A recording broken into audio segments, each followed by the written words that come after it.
There's a place no one goes. It's a segment unknown as you attempt to adjust T11.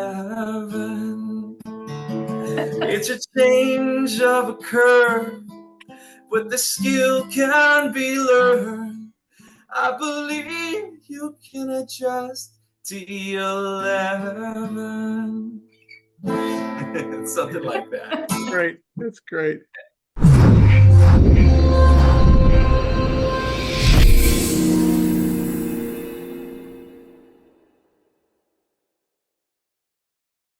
Well, hello, everybody. Dr. Ron Oberstein, president of Life Chiropractic College West, and welcome to another edition of our Life by Life West.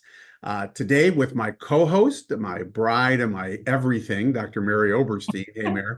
Hi. Good to see you. She's in Denver, Colorado right now, waiting for one of our oldest daughter to deliver whenever that's going to happen, hopefully sooner than later so I can see you. But so glad to see you. It's always good to see you. And our guest is coming all the way from Chattanooga, Choo Choo, Tennessee. So it's Dr. Josh Wheeler.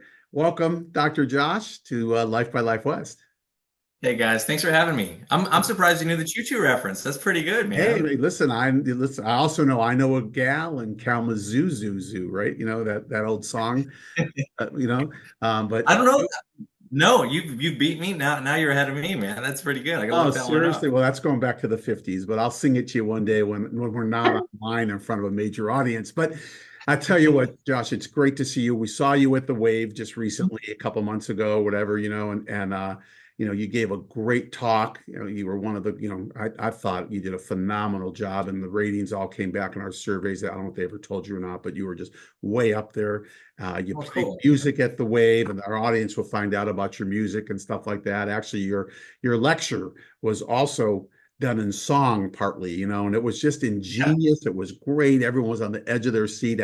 They probably could have went for 2 hours, kind of thing like that. But you were just awesome, and just know that we appreciate you at the college. I'll tell our audience a little bit about you. Dr. Josh graduated in 2019, 5 years now in practice, and as I said, Chattanooga, Tennessee. He is a son of a chiropractor. His mother's a chiropractor who practices in Birmingham, Tennessee, a couple hours from where you are. He just, he came out to Life West to be a chiropractor. I will ask you how you got into it, but I asked him, what got you to Life West all the way from Tennessee? And if you remember that Good Will Hunting story, when Robin Williams tells the story to Matt Damon that he missed the baseball game, when Pudge missed that, hit the home run and all this stuff, and he went out to California to see about a girl, and he ended up marrying her and taking her back east. And of course, he loved Life West. He was a great student here, graduated, 19 when I was here, walked across the stage. The other thing about Josh that everyone needs to know is he is a top-notch musician. I mean, he's professional. He's still plays, played on cruise ships, before he came to chiropractic school, and he's just incredible. Hopefully we'll be able to drag a song out of you today. He's got a chiropractic album, which is on Spotify, Apple Music, all these different, things, the top major, outlets. So you can go and see that. We'll put it underneath. But mostly, I have to tell you, he's just a wonderful human being and a great soul. And it's great to have you, brother. It's really good to see you. So that didn't sound like a eulogy, did it? Because I didn't want to sound like a eulogy. Yeah. I could have went on.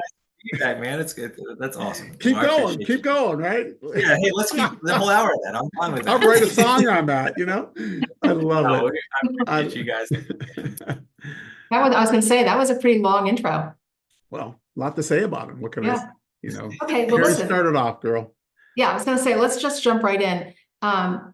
When we do these Life by Life Wests, a lot of chiropractors, and we ask them like how they find chiropractic, their story usually revolves around how did chiropractic find them. And I don't know your story. I just know that you're a chiro kid. So just tell us a little bit about the journey of just like from when you decided. I always love the inflection point of when somebody says, I knew right then I was going to be a chiropractor. Yeah. Well, I think for me, mine was kind of the opposite, I think, of a lot of people's, where I started kind of fully in, and because my mom's a chiropractor, I grew up with it. was always around it, thought it was a really cool profession. But I think sometimes familiarity, you're almost interested in the opposite. My mom did that. I want to see what else is out there. And so I went to undergrad, um, pretty sure I was going to do chiropractic, and then had a lot of buddies and a lot of people doing med school at UAB. It was a top-notch program. And I really considered it. And I remember almost being discouraged for a minute from, oh, you should do med school instead of chiropractic. Um, and even a professor had told me that, like, no, you're making good grades, do medical school. So just completely opposite. And so I was influenced for a minute. And then I went and shadowed a lot of doctors and MDs in hospitals and realized it's just a completely different mindset and a completely different focus. And I ended up ultimately deciding to come to chiropractic school. It was the right decision, and I'm super glad I did. But as far as Life West versus Life U, Ron introduced us a little bit, but I used to play music on cruise ships. And when I was on that phase and doing that, I met my future wife. She was a passenger, which is generally frowned upon. You're not supposed to fraternize. Right. But we knew something was there. We talked and just spent hours at coffee almost every day on this cruise, and knew it was pretty serious. So I booked a couple of trips out to California, came to the school and loved it. Got to meet Dr. Ron and just see what a great facility you guys had. And so I ended up taking Life West and never looked back from there. Wow. That's a great story. And I think that our viewers need to understand this. When someone grows up, three of our daughters grew up with us, right? And having both parents as chiropractors, it's kind of like, it's almost sometimes they feel like, and I ask the chiro kids this, they feel like they're supposed to, it's expected of them. Yeah. Because it's such a passionate profession, and it is we love the profession, but the lifestyle's great. You're not working 8 to 5 and, and all that kind of stuff. So it's one of those things. And I think that the students sometimes, or the pre-student, I should say, the chiro kid, kind of does look the other way. Our second daughter, Morgan, I mean, what'd she do, Mary? Remember her first year at UCLA, she went and worked for a law firm, right? Yeah. She was the same. She was like, I definitely don't want to be a chiropractor. I don't like touching people. So like talking to people, let alone touching people.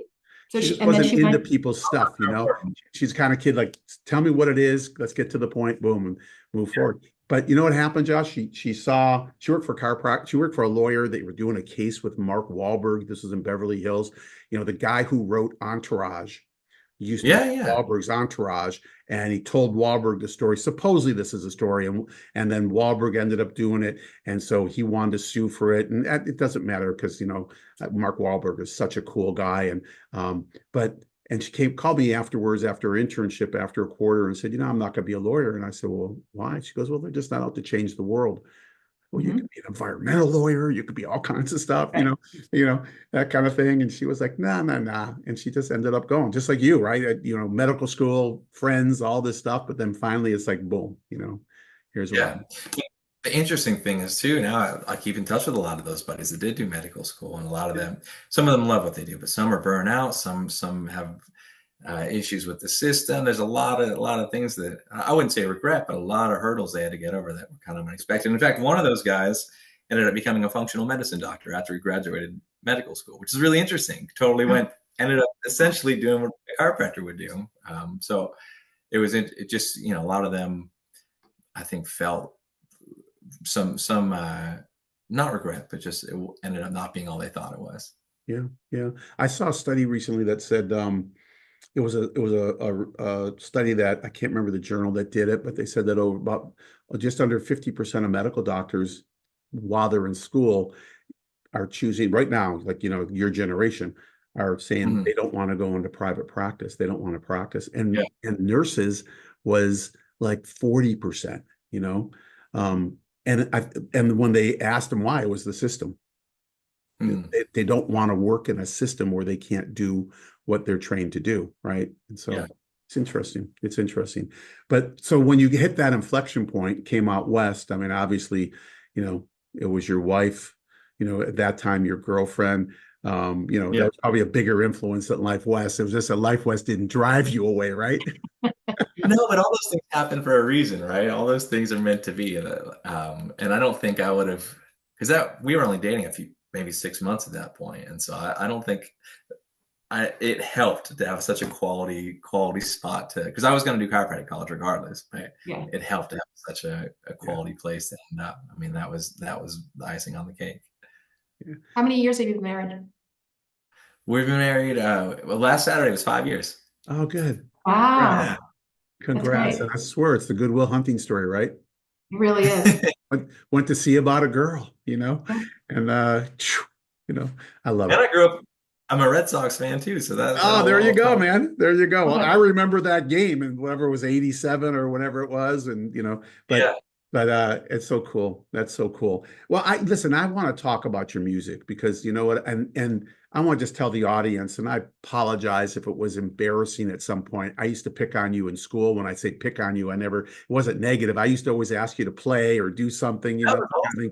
And you were awesome, man. You just like did such creative stuff. And then you started doing your album and doing your songs. And what's the album called? Is what was it? Things It's I songs I wrote in chiropractic college. So Right. every song was one I wrote during those 3 or 4 years. Right. Right. And it's incredible. Just to our audience, we'll put it down below, but it's incredible when you listen to it. You'll just laugh. And if you are a Life West grad for some reason, it'll make even more sense when you talk about Yeah. instructors, certain names and things like that. But it's just great. But I used to ask you to play or do whatever, and you always were just right there, and then you'd get on stage, man, and I go like, who is that guy? It's like, boom, you just that persona came out, right? Talk to us about music, man. Like, where did you get this innate talent from? Because it is really incredible. I think just my dad was a big influence. He really pushed guitar over.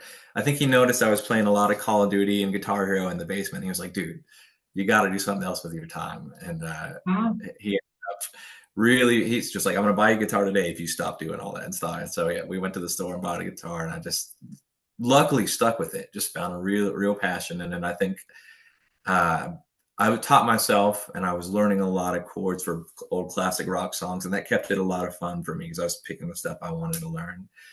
And then at some point, I was just like, it'd be fun if I could work in college and make some money. That'd be such a cool college job if I could go to bars and restaurants Right.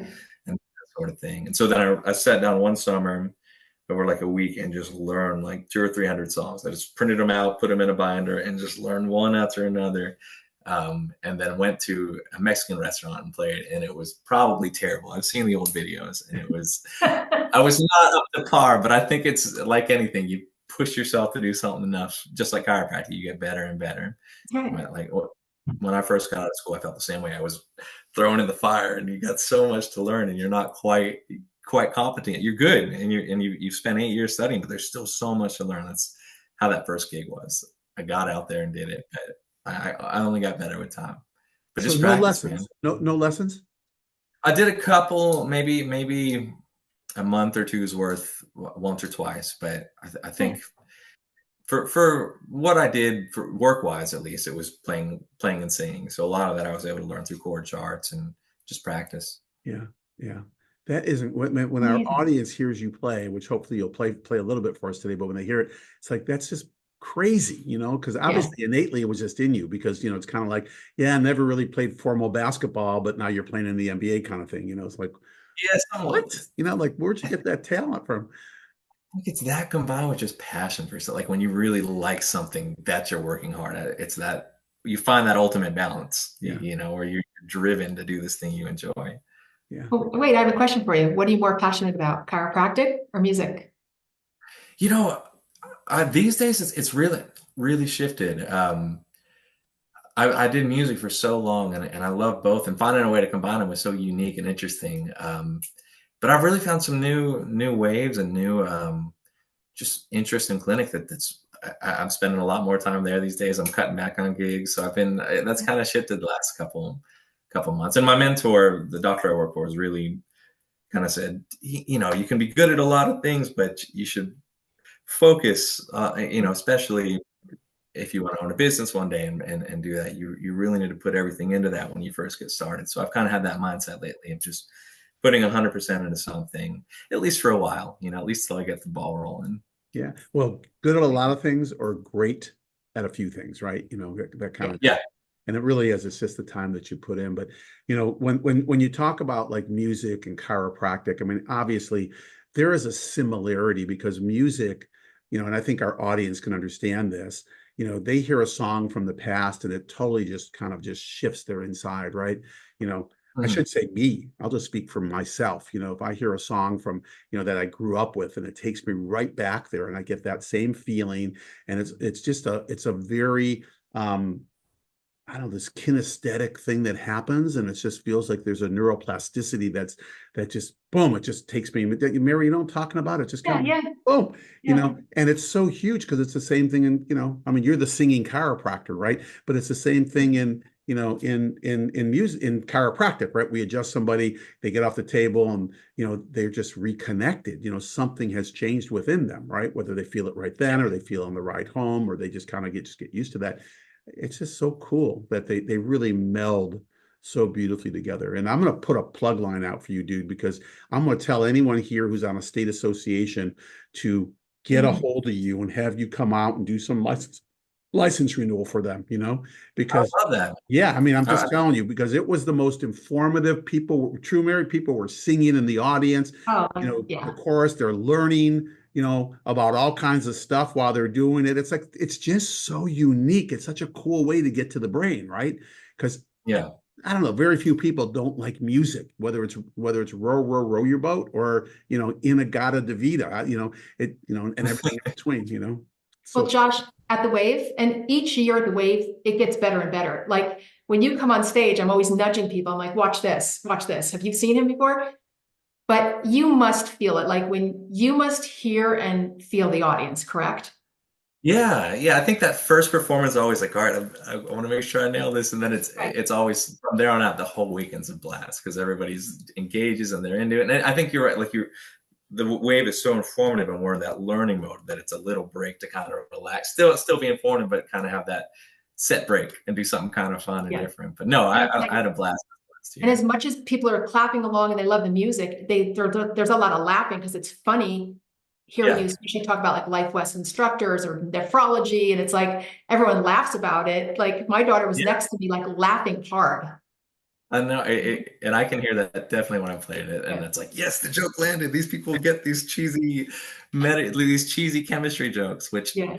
um, One of they the don't go over one, the same at a wedding or at no, a bar, and no. it's just the oh, most perfect audience. Not that I would It, play it that it for. depends what time at the bar. If it's after that's midnight, true. it'd probably go over. They'd be like, "Wow, what is he saying?" And then some science major is going to stand up and go, "Yeah, yeah." I do them when there's like somebody tells me there's some other medical professional. Like, they'll be like, "Oh, hey, I'm a nerd." Then I'll do one of those, and they Yeah. love it. But otherwise, like, it's so fun at the Wave because everybody gets the jokes. They all get my cheesy puns and all that. It's a Love it. Dude, blast. can you just play a little bit? Just kind of, I'm gonna put you on the spot. Can you just, I don't know, you know, Yeah, listen, I want to tell the audience we do a thing at the Wave and it's Stump Dr. Josh, right? We did that We and did do that. people yell out songs and then Josh kind of goes, all right, and plays it, and that. And if someone stumps them, and not like, I know a gal in Kalamazoo, because that's not fair to do their family song or something like now that. you know. And if they stump them, then we give them a prize, right? That kind of thing. And it's so cool. And I'm telling you, they were just like screaming out stuff, and then you would just start playing stuff for them. And, it was just incredible. So cool. So I'm going to ask you, or we won't stump you, but No, Mary, what'd you say? You said there was a favorite song or? it was the medley. I think you started with that, didn't you, at this last one? Yeah, I did that early. Yeah, I'll do a couple samples. I'll show you. They're all like 20, 30-second clips of Okay. famous songs. Yes, I'll they do are.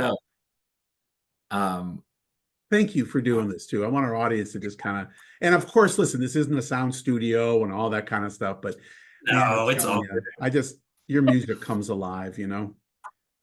all right. So she mentioned the this one's a parody of Hey Jude. Yes. This is my favorite.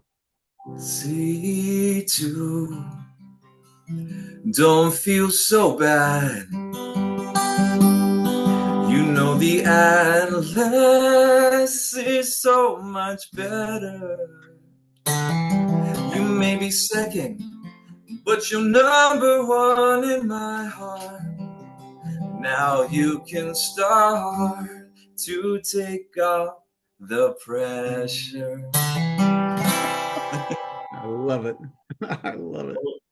Maybe I'll do part of this one was a Stairway to Heaven parody. Oh, that's so good. There's a place no one goes. It's a segment unknown as you attempt to adjust T11. It's a change of a curve, but the skill can be learned. I believe you can adjust T11. Something like that. Great. That's great. Then I don't know, you want me to do 30 seconds, 45 seconds of one of the originals? Yeah, do one of your originals, yeah. Yes. And I got to tell you, I've never heard one person, Mary, in all our years in chiropractic, I haven't heard one person say, man, I just mastered T11. You hear, man, Atlas, I got that. C7, T1, rib, I got that. T11 is so lonely, I mean, listen, in 36 years, I don't know if I ever adjusted T11. Hard. It's right there in the anterior dorsal maybe, but it's a tough one. Yeah. Here, so you mentioned the ketosis or the chemistry one, so we'll do a little bit of that one.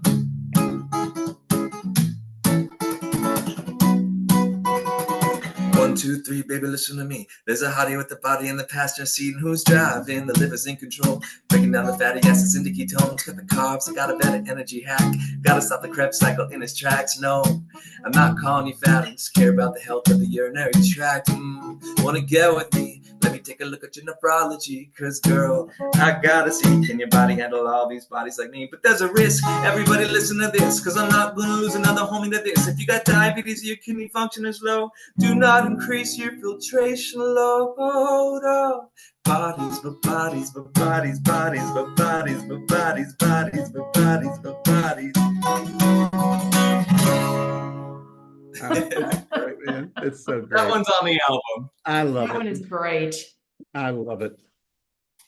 That's great. Man, I just love your music, and I'm telling you. And listen, we're on Zoom, so it's going to be very different. When you see him at the Wave or wherever you're going to be, it's so alive. It's incredible. But I want to move into something. I want to just ask you because, obviously you're playing music, you're 5 years, happy anniversary. And you're, and of course, chiropractic is like, in your heart, it's in your soul, it's in your DNA, actually.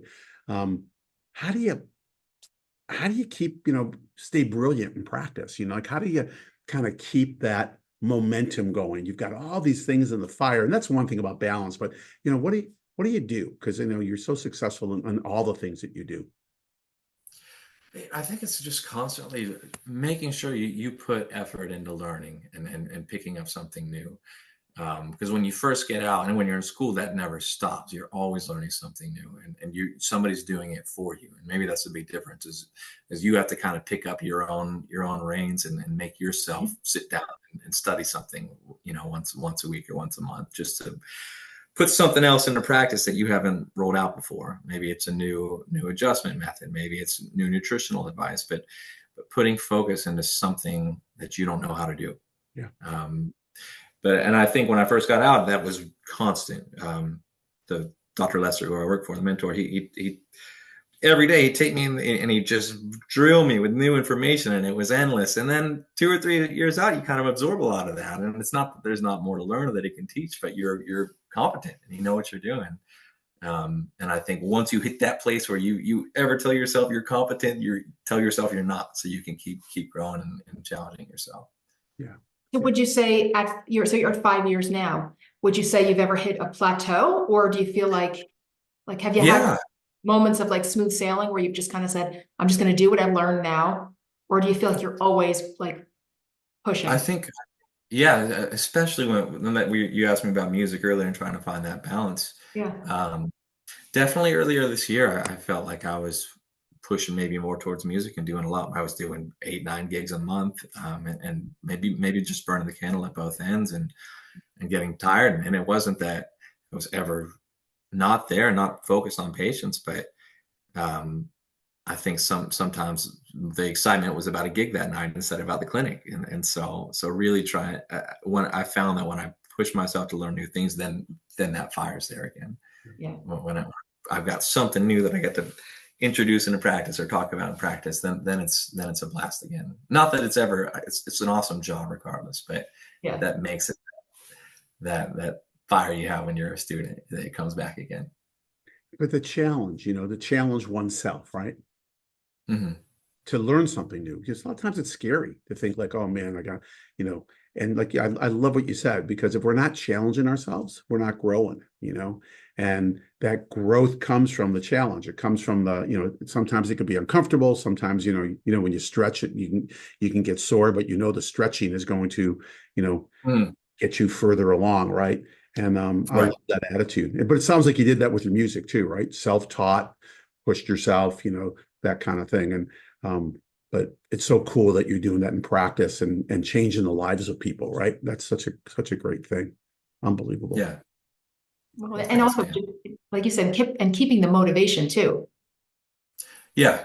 right? Well, especially if when you start, you build a practice and you do all that up front, you coast some after you get it to a certain place. You're making the money you expected. You're seeing the people you wanted to see. You've got the patient visits. All your goals are matched. And when that happens, you need to set new ones because Right. complacency comes easy when you hit your goals. You got to keep setting up bigger goals. Yeah. And I remember in practice, there were times when, after I was in practice for 36 years, right? There was times where it felt like a plateau because it was like we weren't looking for new patients. People just came in, right? So there was no Mm-hmm. pushing there. But I loved when like new associate docs came in, right? Yeah. Younger. And then I would ask them, I'm like, teach me how you talk about subluxation. And it was challenging. Like they would say, oh, we talk more about the brain. I was like, tell me that. There was times where I'd walk out of a reported finding, I'd grab somebody and go, hey, what's that line again? Like, what do you say again? Because Yeah. I said the same thing for 25 years. Right. Right.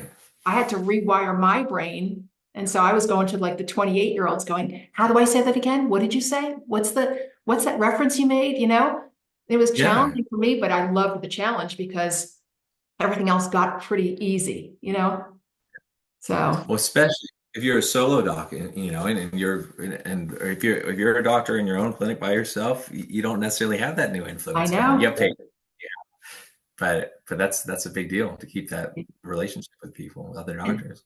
And we heard that a lot from our like doctors who worked in our office and they would leave, they'd come back to get adjusted, and solo doctors. And they'd come back and they always said the same thing. I miss this office so much, but what they missed was having the camaraderie. And they would say sometimes to me, like, it's hard in my own practice. Like I turn around to talk to somebody, whether it's about an x-ray or just about like a patient, And in our office, we were lucky. It was Ron and I, we always had other doctors. So it was like fun, It So, sounds like you got that right now with your, yeah. I love that the first couple of years he's just pouring into you and pouring into you and Yeah.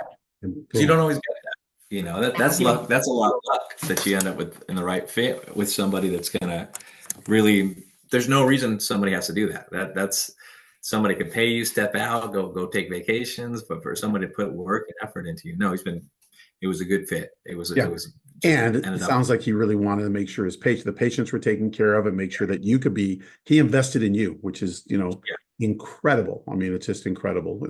And I have to tell you, you're a great person to invest in. I mean, we know your heart, and we know where you're at in life and, what you do and how you interact with people and, your love for people, so, I just want to say that he's lucky. You might think you're Yeah. lucky to have him, but he's lucky to have you. So that's the good match. Last question I got, and then we've got to kind of shut it down because we hit our witching hour. But my question to you is about Katie. So your wife, right? So does she go to all your gigs? She used to, everyone for years. I think I'd say she goes to about 50-60% of them now, the fun ones. She could probably get on stage and just do it with you, right? Yeah, she probably knows the set. No, I started playing with a folk band these days, so she comes to a lot of those shows, which those are more fun for me too. It's the same idea of challenging yourself with musicians who know different things. That's been a lot of fun. Awesome. Is she musical? No, she's an artist actually. She's got a studio and Oh, wow. so that's her side, her passion too. She's got a full-time job and then she does art on the side. And so in fact, Right. no, she doesn't have any hanging up in here, but she does abstract art. And so she does different gallery walls and things like that. Wait, Oh, wow. so she was in the Bay Area, from the Bay Area, and then moved to Tennessee with you? Bakersfield to Bay Area. Okay. Yeah, and I just at the end of school, mostly it was a financial thing. I was just like, it's going to be so hard to get rolling out here in the Bay. Yeah, yeah. And I wasn't set on any city. I said anywhere that's just a little bit more, we can buy a house and start on all that a little bit sooner.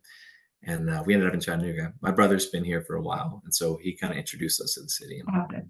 Good. within an hour, this is the place. This is where we're going to live. So And she loves it, right? yeah, she loves it. I love it. I love it. Dude, you're awesome. And just thank you for all you're doing. I really mean this to anyone involved in state associations. I promise if you don't get what we got out of Dr. Josh, and I'm not putting pressure on you at all, Doc, but I'll pay for his time because you are incredible. And I just, it would be such a cool thing. And then and definitely download his music off of Spotify, Apple, whatever it might be. But every Life by Life West, we always end with two questions. And I'm gonna have Mary ask the first one, but and then I'll ask the second one. But just whatever innately hits you, and it could change tomorrow, it can change in 2 minutes. So, Mary. Okay, first question.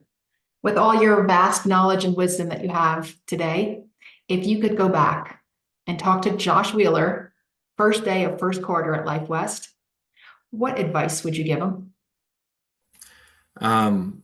Well, one of kind of what we were talking about, find that mentor, that doctor that's already out of school, that's been out for a while, who knows the ropes a little bit, and just kind of bounce some of your ideas, those student ideas, off that mentor doctor, somebody who's got a little bit of experience. I was really focused on trying to pay some student loans down as I went, and really be cautious with those. Where the opposite end of the spectrum, we had classmates using their money to go to Fiji and or not on a mission trip, like vacations, things like that. Like really be conservative with that money, and just be mindful that money now is going to be a little more later. So be cautious with your loans, and then try and get out and do an office, see a real practice versus clinic. Go work in a real office, try and learn the insurance laws a little bit, get on all that stuff a bit early, because every state's different. And I felt like as soon as I got out of school, that was a lot more to learn about Tennessee insurance laws. So kind of start bouncing those ideas around. And then I think that's it. Yeah. Keep growing. Same idea. Keep pushing yourself once you're done and in school. I love it. I love it. And I just have to share with you this. Yeah, I'm going to ask the second question, but I have to share with you. And those were great. Those are great. Right now, the curriculum that we have right now, different than when you graduated in 19, but since COVID and everything else, our last 4 quarters are completely online, and our students can go preceptor anywhere in the country, anywhere. Yeah. So they get to do exactly what you said. Go find those mentors that you want. It might be a technique person, it might be a practice person, whatever it is, and that's what they get to do. And it's so, your advice is incredible because it's just so important. Second question, same scenario where you are right now, and you get to talk to Dr. Josh right after he graduates, right when he's starting out. What advice would you give him? So you're saying me graduating, talking to me now? Yeah. You now talking to yourself when you're now a doctor, right? You're now a chiropractor. What advice? I think what piece of advice? I think I would say, a lot of say, make sure you just keep passionate, keep growing, and don't hit those lulls. The second you feel like you're just showing up to work, tell yourself, catch that and keep growing and make yourself passionate again. Find new things to apply in the office to make yourself interested, because it's way too cool of a profession to ever get stagnant. Yeah, it's brilliant. Incredible, dude.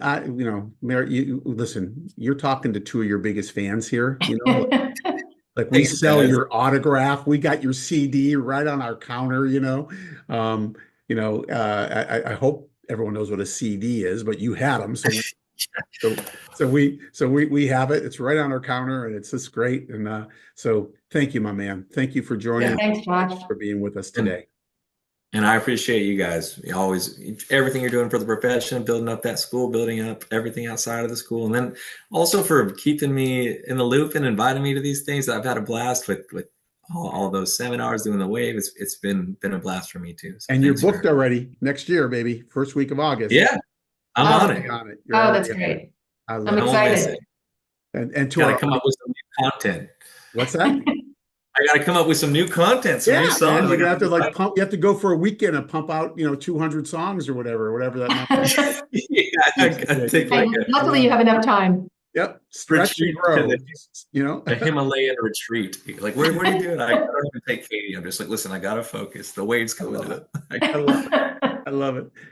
Hey, to our audience, thank you. Thanks for coming, week in and week out, listening to these. Our Life by Life with Dr. Josh he's very inspirational, and it's the kind of stuff that, there's always these pearls of wisdom in there. I loved what he would say to himself when he, as a student, because it all applies, and how to really just kind of focus and keep pushing and keep growing and keep, stretching yourself to the next thing. So thank you. Thank you for being with us, and thank you for sharing these, because there's people who love to hear these. And of course, your state associate, to those in the state associations and other seminar stuff, just, give me a buzz, and I will be the biggest referral for Dr. Josh, because his stuff is incredible. And but we do appreciate you. And we drop these every other week. The opposite weeks, we drop our Life West leadership line. But, we just want you to know that we do this for you, because truly, if we grow this profession and we all stay connected, that we are just going to be creating a brighter future for humanity. And that's really what our mission is. So thank you. And for Dr. Josh and Dr. Mary and myself, we'll bid you adieu, and we'll see you at our next Life by Life West. See you later.